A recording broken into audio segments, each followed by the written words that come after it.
বেগুনি বানানোর সময় কিন্তু ভাজার পরে বেগুনিগুলো অনেক বেশি নরম হয়ে যায় আর খেতেও ভালো লাগে না। তবে এইভাবে ব্যাটারে কয়েকটা জিনিস মিশিয়ে বেগুনিটা বাড়িতে বানিয়ে দেখতে পারেন।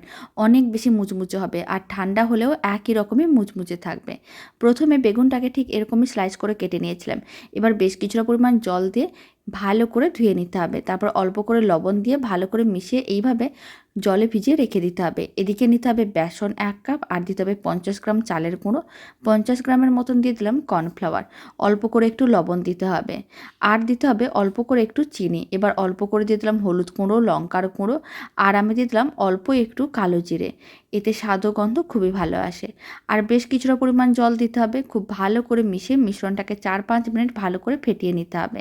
তারপরে 1 চিমটের মতন বেকিং সোডা দিতে হবে। আবারও খুব ভালো করে মিশিয়ে ফেটিয়ে নিতে হবে। ব্যাটারটা একেবারেই রেডি। এবার তেল গরম করতে হবে। তারপরে একটা করে বেগুনের স্লাইস নিতে হবে, ব্যাটারের মধ্যে ভালো করে ডুবিয়ে তারপরে গরম তেলের মধ্যে দিয়ে দিতে হবে। এইভাবে বেশ কয়েকটা আমি গরম তেলের মধ্যে দিয়ে দিচ্ছি আর উল্টে পাল্টে বেশ লাল লাল করে ভেজে নিতে হবে। তাহলেই রেডি হয়ে যাবে দারুণ স্বাদের মুচমুচে মুখরোচক বেগুনি, যা বানানো একেবারেই সহজ আর খেতেও ভীষণ ভালো হয়। তবে এইভাবে একদিন হলেও বাড়িতে বানিয়ে দেখতে পারেন। আশা করি বেগুনিগুলো অনেক বেশি মুচমুচে হবে আর খেতেও অনেক বেশি ভালো লাগবে।